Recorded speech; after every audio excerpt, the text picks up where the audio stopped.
everybody, welcome back to my channel. Amy here with Organized Hobbit. Today's video is going to be a review video, and I am reviewing the Pigmented watercolor set, and this is the size 42. I saw a lot of ads for this specific watercolor set, and I have started using it just to do a few tests and stuff, and I did previously film this video, but the footage didn't come out, like the audio wasn't working. So anyway, I have already filmed this, so we're gonna do this again. That's okay. It gives me a little more insight on them when I talk to about them now. So these are supposed to be fade proof, highly pigmented, basically high quality watercolors. I purchased mine off Amazon about a month and a half ago, so it did take a fairly long time to get to me. I do see a couple of YouTubers and Instagrammers that have started using this, and it's really exciting. I'm really glad that it's not just me that found these. So I saw these originally sort of advertised on Prestigify through Instagram. So I went to their website first. However, this specific set I believe was sitting at about $50 or $60 American. And to me that seemed like a kind of a high price considering the fact they are student grade watercolors. They aren't professional grade. And I was like, eh. So I decided to check on Canadian Amazon. Didn't find it. Checked out the American. And I actually found this set for $19 American. So with shipping and everything inclusive, I paid $29 Canadian for it. Like I said, it did take a little bit of a long time to get to me, but I chose to do free shipping, so it did take a little bit longer, and where I am in Canada it does take a little bit longer anyway. It always does. So this came in wrapped in a plastic case. It did come a little bit cracked, not the actual product but the case itself, so I think there was just a little bit of a shipping issue on it because it was a little bit shrimped when I got it too, but that's okay. This came completely damage free and we're really excited about that. So this set here is 42 colors, as I've stated. It comes with a water brush, and as you can see, I've already used it. I'm quite familiar with these water brushes, so I'm not really going to talk a whole lot about them. I already own them. These are really good brushes. I really like them. The amount of water control that you get is pretty good. There's nothing wrong with these. I think it was a fantastic choice for this set. I generally myself prefer a smaller brush. I like either a small or a medium. So for me this is a little bit large, so I'll probably be swapping it out with this one, which fits in here. Like I said, it's the exact same. So it fits in here, the exact same. So these little panels that you see with all of the watercolor colors fold out.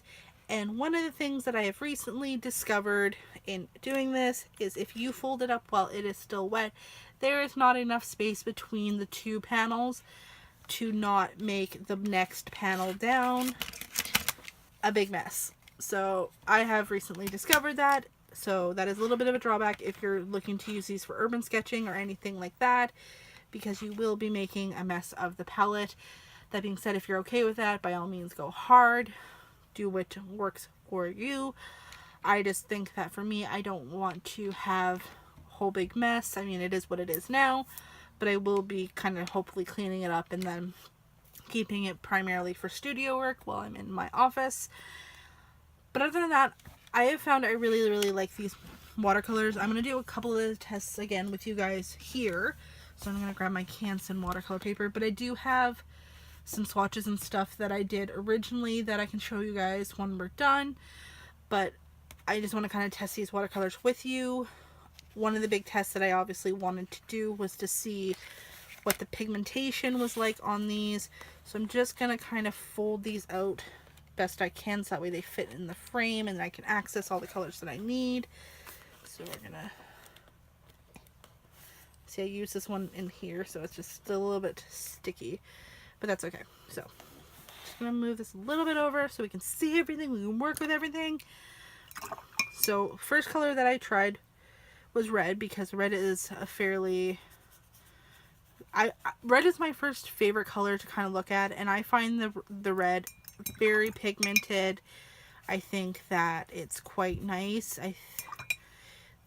The pigment of all of these, I'm going to say, is quite nice. Like I was working with, I believe it was this green here, and again super nice pigmentation.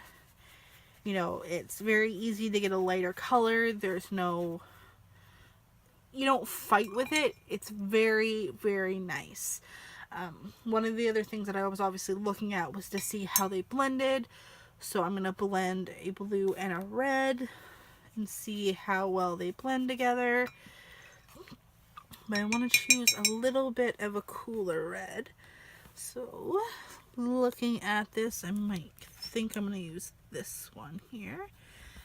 Just to see. It's a little bit more on the pinky side, but I just want to see how these two colors blend because I was looking at them earlier and I was like, I feel like they would make a really nice violet, and oh, look at it. Look at that. They look so cute. Cute. They look really pretty. And it's not hard at all, to be honest with you. It's kind of doing its own thing. Super easy. Let's blend a green and a yellow. See if we can get a gradient. Some green. Let's grab a light. Oh, still got some green on there. Clean off my brush a little bit better. Let's that yellow down.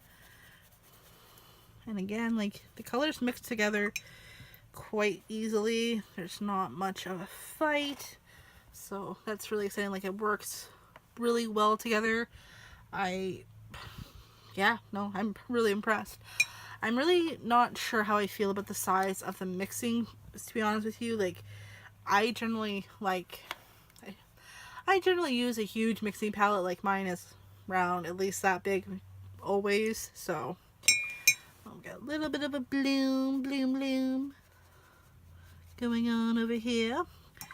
But that's okay. Just got a little too much water. But the other thing that I've noticed is these actually, like, if you can see over here, lift very easily. Like, no fighting whatsoever to get a decent lift. So that's really exciting. Like, this is red, and red's a very staining color if you're not familiar with it. And, like, staining free. When I did my test last time, I chose a few different colors instead of the ones that I did last time. But again, like, you can see, they're really pretty together. This one I was trying to create, like, more of a neutral purple, and the colors that I chose really didn't work out that well. I chose more of a brown, a brown red, so that's okay. But these layer really nice, and again, I was trying the lifting with the red, and the lifting was phenomenal. I just want to see if, when dry, if it'll have the same kind of lifting experience. So once it's a little bit more dry, obviously it's on there. So keep that in mind. If it's still a little bit damp, you get a better lift. The last thing that I was kind of looking at trying with these was seeing how, I can't talk today. If they're opaque or transparent, and on the whole, honestly, I think they're fairly transparent. Your yellows and your white was a lot less transparent. I don't know if you guys can see the white on there, but yeah, right there. And then the yellow, but the green, the purple, and the red, like, quite transparent.